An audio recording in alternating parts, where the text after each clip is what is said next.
Bugun men siz bilan juda muhim masalani muhokama qilaman. 2029 yilgacha narxlar nima bo'ladi? So'm qadrsizlanadimi yoki barqarorlashadimi? Pensiyalar va maoshlar qanchaga o'sishi mumkin? Oddiy odam o'z oilaviy budjetini qanday rejalashtirish kerak? Bu mavzu faqat iqtisodchilar uchun emas. Bu har bir oila, har bir pensioner, kredit olayotgan har bir inson, farzandini o'qitayotgan har bir ota-ona va biznes qilayotgan har bir tadbirkorga bevosita tegishli. Chunki narx oshsa, bizning nonimiz, yo'l haqimiz, dori darmonimiz, kommunal to'lovimiz, bolalarimizning kiyimi qimmatlashadi. So'mning kursi o'zgarsa, import mahsulotlari, texnika, avtomobil ehtiyot qismlari va hatto ayrim oziq-ovqatlar narxi ham ta'sirlanadi. Pensiya oshsa ham, agar narxlar undan tezroq oshsa, odamning real daromadi ko'paymaydi. Shuning uchun bu ma'lumotni bilish juda zarur. Agar siz bunday tahlillarni oddiy, tushunarli tilda eshitishni istasangiz, hoziroq kanalga obuna bo'ling va videoga like bosing. Men bugun sizga 2029 yilgacha bo'lgan rejaning oddiy odam hayotiga qanday ta'sir qilishini bosqichma-bosqich tushuntirib beraman. Avvallari ko'pchilik odam narxlar nega oshayotganini faqat bitta sabab bilan tushuntirardi. Dollar oshdi, bozorda qimmatlashdi, oylik yetmayapti. Lekin aslida narxlar, so'm kursi va pensiya bir-biriga bog'langan katta tizimning qismlaridir. Davlat budjeti, inflyatsiya, tashqi savdo, import, eksport, energiya narxlari, kredit stavkalari, bank tizimi, aholining daromadi, hatto dunyodagi siyosiy vaziyat ham bunga ta'sir qiladi. Oldin ko'p qarorlar qisqa muddatli bo'lardi. Ya'ni yil boshida maosh va pensiya oshiriladi. Keyin yil davomida narxlar ko'tariladi. Odamlar yana oshgan pul qayerga ketdi deb hayron bo'ladi. Endi esa 2029 yilgacha bo'lgan makroiqtisodiy rejalarda asosiy e'tibor bir nechta narsaga qaratilyapti. Inflyatsiyani pasaytirish, budjet xarajatlarini tartibga solish, so'm kursini bozor mexanizmlari asosida boshqarish, aholining ijtimoiy himoyasini kuchaytirish va iqtisodiy o'sishni saqlab qolish. Bu nimani anglatadi? Oddiy qilib aytsam, davlat bir tomondan narxlar juda tez oshib ketmasligini xohlaydi. Ikkinchi tomondan pensiya, nafaqa va maoshlarni bosqichma-bosqich oshirishga majbur. Chunki aholining xarid qobiliyatini saqlash kerak. Uchinchi tomondan budjet imkoniyatlari cheksiz emas. Har bir oshirilgan pensiya, har bir subsidiya, har bir ijtimoiy yordam budjetdan mablag' talab qiladi. Agar budjet xarajatlari juda ko'payib ketsa, bu yana inflyatsiyani kuchaytirishi mumkin. Shuning uchun 2029 yilgacha bo'lgan davrda eng katta savol shunday: daromadlar narxlardan tezroq o'sadimi yoki narxlar daromadlarni yana qo'yib o'tadimi? Men bugun aynan shu savolga amaliy tomondan javob beraman. Asosiy qism 1. Nimalarni bilish kerak? Kim xavotir olish kerak? Kim kamroq xavotir oladi? Birinchi navbatda inflyatsiya masalasini tushunib olaylik. Inflyatsiya bu narxlarning umumiy o'sishi. Masalan, siz bugun 10 ming so'mga bozorlik qilsangiz, bir yil o'tib xuddi shu mahsulotlar 20 ming yoki 25 ming so'm bo'lishi mumkin. Rasmiy inflyatsiya 10% deyilsa, bu hamma mahsulot aynan 10% ga oshdi degani emas. Non 5% ga, go'sht 20% ga, benzin 12% ga. Ijara 25% ga oshishi mumkin. O'rtacha hisobda umumiy ko'rsatkich chiqariladi. 2029 yilgacha rejada inflyatsiyani bosqichma-bosqich pasaytirish maqsadi turadi. Ya'ni narxlar umuman oshmaydi degani emas. Bu juda muhim. Ko'pchilik inflyatsiya pasayadi deganda narxlar tushadi deb o'ylaydi. Yo'q. Inflyatsiya pasaysa narxlar avvalgidek tez oshmaydi, xolos. Masalan, oldin bir mahsulot yiliga 11% ga qimmatlashgan bo'lsa, keyin 8% ga. Undan keyin 6% ga qimmatlashishi mumkin. Lekin baribir qimmatlashish davom etadi. Keling, oddiy misol qilamiz. Bir oilaning oylik oziq-ovqat xarajati hozir 3 million so'm bo'lsa, inflyatsiya yiliga o'rtacha 10% bo'lsa, bir yildan keyin shu savat 3 million 300 ming so'm bo'ladi. 2 yildan keyin 3 million 600 ming so'm atrofida. 3 yildan keyin 4 million so'mga yaqinlashadi. Agar inflyatsiya 7% ga tushsa ham 3 million so'mlik xarajat bir yilda 3 million 210 ming, bir necha yilda esa sezilarli oshadi. Demak, inflyatsiya kamaydi degani oila budjetini rejalashtirmaslik mumkin degani emas. Endi so'm kursi haqida gaplashamiz. So'mning dollarga nisbatan kursi oddiy odamga nimasi bilan ta'sir qiladi? Birinchidan, import mahsulotlari qimmatlashadi. Telefon, notebook, kir yuvish mashinasi, avtomobil ehtiyot qismi, ayrim dori darmonlar, bolalar tagligi, qurilish materiallarining bir qismi, hatto ayrim oziq-ovqat mahsulotlari ham chetdan keladi yoki chet el valyutasiga bog'liq xarajatlar bilan ishlab chiqariladi. Agar kurs oshsa, importchi mahsulotni qimmatroq olib keladi. Keyin bu narx do'konga undan keyin xaridorga o'tadi. Ikkinchidan, kurs biznes xarajatlariga ta'sir qiladi. Masalan, kichik qandolatchilik sex shakarni ichki bozordan olsa ham, qadoqlash materiali import bo'lishi mumkin. Uskunaning ehtiyot qismi dollarda bo'lishi mumkin. Transport xarajatlari yo'qligi narxiga bog'liq. Natijada tadbirkor mahsulot narxini oshirishga majbur bo'ladi. Uchinchidan, kurs qarz va jamg'armaga ta'sir qiladi. Agar kimdir dollarda qarz olgan bo'lsa, lekin daromadi so'mda bo'lsa, kurs oshishi uning yukini ko'paytiradi. Masalan, 10 ming dollar qarzi bor odam kurs 12 ming so'm bo'lganda 20 million so'm qarzdor bo'ladi. Kurs 12 ming bo'lsa, qarz so'mda 30 millionga chiqadi. Ya'ni odam yangi qarz olmagan bo'lsa ham kurs sabab yuk oshadi. Shuning uchun men doim aytaman, daromadingiz so'mda bo'lsa, valyutada qarz olishda juda ehtiyot bo'ling. 2029 yilgacha bo'lgan davrda so'm kursi bozor sharoitlariga qarab shakllanishi kutiladi. Bu so'm har kuni keskin qulaydi degani emas. Lekin uni sun'iy ushlab turishdan ko'ra iqtisodiy omillarga moslashish ehtimoli yuqori. Agar eksport yaxshi bo'lsa, mamlakatga valyuta ko'p kirsa, investitsiya ko'paysa, migrantlar yuboradigan pul o'tkazmalari barqaror bo'lsa, kursga bosim kamayadi. Aksincha, import juda ko'paysa, tashqi qarz to'lovlari oshsa, dunyo bozorida xomashyo narxlari tushsa, kursga bosim kuchayadi. Endi pensiyalar masalasiga o'tamiz. Pensionerlar uchun eng muhim savol: pensiya oshadimi va oshsa real hayotda yetadimi? Rejalarda pensiya va ijtimoiy to'lovlarni bosqichma-bosqich oshirish odatda inflyatsiya va budjet imkoniyatlariga bog'lanadi. Ya'ni pensiya oshishi ehtimoli bor, lekin bu oshishning qadri narxlar bilan o'lchanadi. Masalan, pensioner hozir 1 million 200 ming so'm pensiya olayotgan bo'lsa va pensiya 10% ga oshsa, u 1 million 320 ming so'm oladi. Qog'ozda 20 ming so'm qo'shildi. Lekin shu davrda dori-darmon, oziq-ovqat, kommunal to'lovlar ham 10-11% ga oshsa, pensioner real foydani sezmasligi mumkin. Ayniqsa dori-darmon xarajati katta bo'lgan keksalar uchun rasmiy inflyatsiyadan ko'ra shaxsiy inflyatsiya yuqori bo'ladi. Chunki ular ko'proq dori, kommunal xizmat va oziq-ovqatga pul sarflaydi. Kim ko'proq xavotir olish kerak? Birinchi navbatda daromadi qat'iy, lekin xarajatlari moslashuvchan bo'lmagan oilalar. Masalan, pensionerlar, nogironligi bo'lgan shaxslar, kam daromadli oilalar, ko'p farzandli oilalar, ijarada yashaydiganlar. Chunki ularning daromadi tez oshmaydi, lekin xarajatlar har oy o'zgarishi mumkin. Ikkinchi guruh kredit olganlar. Ayniqsa o'zgaruvchan stavkali kreditlar yoki daromadiga nisbatan juda katta oylik to'lovga ega bo'lganlar. Agar sizning oylik daromadingiz 6 million so'm bo'lsa, kredit to'lovi 3 million so'm bo'lsa, demak daromadning yarmi kreditga ketadi. Narxlar oshsa qolgan 3 million yetmay qolishi mumkin.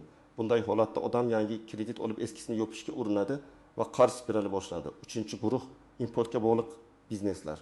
Masalan, texnika sotuvchilar, avtomobil ehtiyot qismlari, qurilish materiallari, kosmetika, farmatsevtika, elektronika bilan ishlaydiganlar. Kurs o'zgarishi ularning tannarxiga to'g'ri ta'sir qiladi. Kim kamroq xavotir olishi mumkin? Daromadi inflyatsiyaga mos o'sadigan, kasbiy talab yuqori bo'lgan, valyuta tushumi bor yoki xarajatlarni oldindan rejalashtira oladigan odamlar. Masalan, eksport qiluvchi tadbirkor, IT xizmatini chet elga sotadigan mutaxassis, yuqori malakali shifokor yoki muhandis. Lekin bu umuman xavotir olmaydi degani emas. Chunki umumiy narxlar o'sishi hammani ta'sir qiladi. Asosiy qism 2 istisnolar: yashirin xavflar va ko'pchilik e'tibor bermaydigan nozik jihatlar. Birinchi nozik jihat: rasmiy inflyatsiya bilan sizning shaxsiy inflyatsiyangiz bir xil bo'lmasligi mumkin. Rasmiy ko'rsatkich katta savod bo'yicha hisoblanadi. Lekin sizning oilangiz nimaga ko'p pul sarflaydi? Agar sizda maktabga boradigan 3 farzand bo'lsa, kiyim-kechak, o'quv qurollari, to'garaklar, transport xarajati muhim. Agar oilada kasal odam bo'lsa, dori-darmon asosiy xarajat. Agar siz ijarada yashasangiz, ijara narxi siz uchun eng katta inflyatsiya manbai bo'ladi. Shuning uchun inflyatsiya 8% ekan deb xotirjam bo'lish noto'g'ri. Siz o'z xarajat savotingizni alohida hisoblang. Ikkinchi nozik jihat: pensiya oshishi har doim bir xil ta'sir bermaydi. Kimdir pensiyasini asosan oziq-ovqatga sarflaydi, kimdir kommunal to'lovga, kimdir dori-darmonga. Agar oshgan pul aynan eng tez qimmatlashayotgan xarajatga yetmasa, pensioner baribir qiynaladi. Shuning uchun keksalar uchun moliyaviy reja juda muhim. Dori ro'yxati, chegirmali dorixonalar, poliklinika orqali bepul yoki imtiyozli xizmatlardan foydalanish, kommunal imtiyozlarni tekshirish kerak. Uchinchi nozik jihat. Maosh oshishi ham inflyatsiyani kuchaytirishi mumkin. Bu biroz murakkab, lekin tushuntiraman. Agar iqtisodiyotda ishlab chiqarish hajmi oshmasdan faqat pul ko'paysa, odamlar ko'proq xarid qilishni boshlaydi. Lekin mahsulot soni o'sha bo'lsa, narx ko'tariladi. Shuning uchun davlat maosh va pensiyani oshirganda bir vaqtning o'zida ishlab chiqarish, xizmatlar, raqobat, logistika va importni ham hisobga oladi. Aks holda oshgan daromad bozorga chiqadi va narxlar yana ko'tariladi. To'rtinchi nozik jihat: kommunal xizmatlar va energiya narxlari. Agar elektr, gaz, issiqlik, suv tariflari bosqichma-bosqich o'zgarsa, bu faqat uy to'lovlariga emas, butun iqtisodiyotga ta'sir qiladi. Nonvoyxona elektr ishlatadi, sek gaz ishlatadi, do'kon sovutgichlar, transport yo'qligi ishlatadi. Energiya narxi oshsa, mahsulot narxi oshadi. Shu sababli kommunal tariflar bo'yicha qarorlar uzoq muddatda inflyatsiyaga sezilarli ta'sir qiladi. 5-nozik jihat: dollarda jamg'arma saqlash ham har doim ideal yechim emas. Ko'pchilik so'm qadrsizlanadi. Hammasini dollarga aylantirish kerak deydi. Lekin agar sizning xarajatlaringiz so'mda bo'lsa, hamma pulni dollarda ushlash ham xavfli bo'lishi mumkin.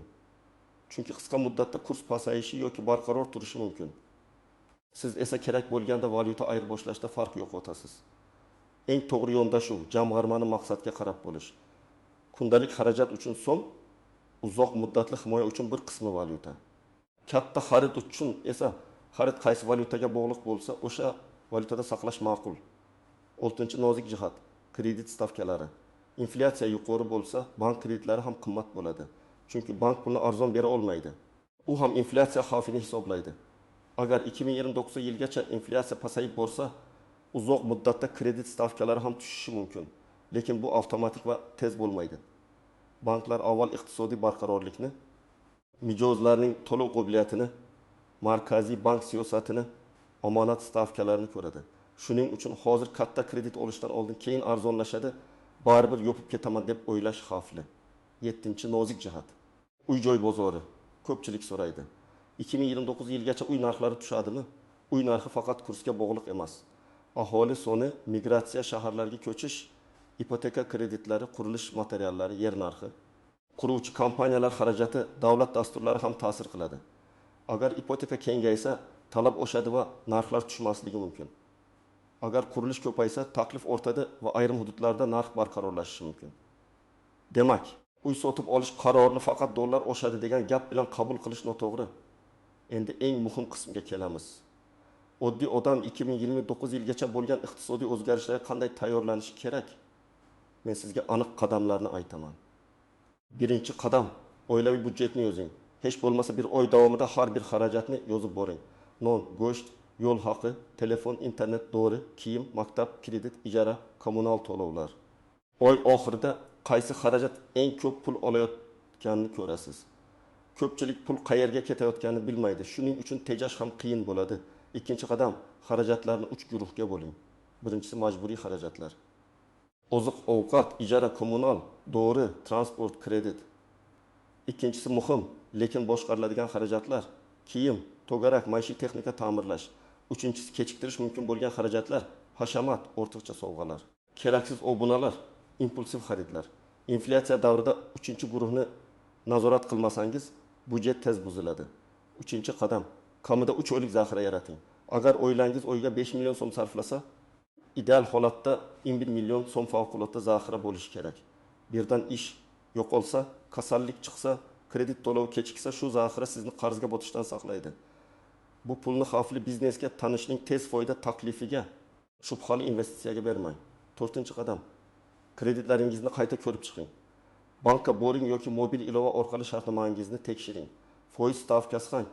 To'lov muddati qancha? Kechiktirish jarimasi qanday? Muddatidan oldin yopish mumkinmi? Agar bir nechta kredit bo'lsa, eng qimmat foizlisini birinchi yopishga harakat qiling. Yangi kredit olishdan oldin oylik to'lov daromadingizning 30-35% dan oshmasin. Agar oshsa, bu xavf belgisi. 5-qadam: pensionerlar va ijtimoiy yordam oluvchilar hujjatlarini tartibga keltirsin. Pasport yoki ID karta, pensiya daftarchasi yoki pensiya ma'lumotlari, mehnat daftarchasi, ish staji bo'yicha hujjatlar. nogironlik bo'yicha tibbiy xulosa, bank kartasi ma'lumotlari, yashash manzili bo'yicha hujjatlar to'liq bo'lishi kerak. Agar pensiya hisobida xatolik bor deb o'ylasangiz, pensiya jamg'armasi bo'limiga yoki davlat xizmatlari markaziga murojaat qiling. Ariza yozing, stajni qayta tekshirtiring, yetishmayotgan yillar bo'yicha arxiv ma'lumotlarini so'rang. 6-qadam.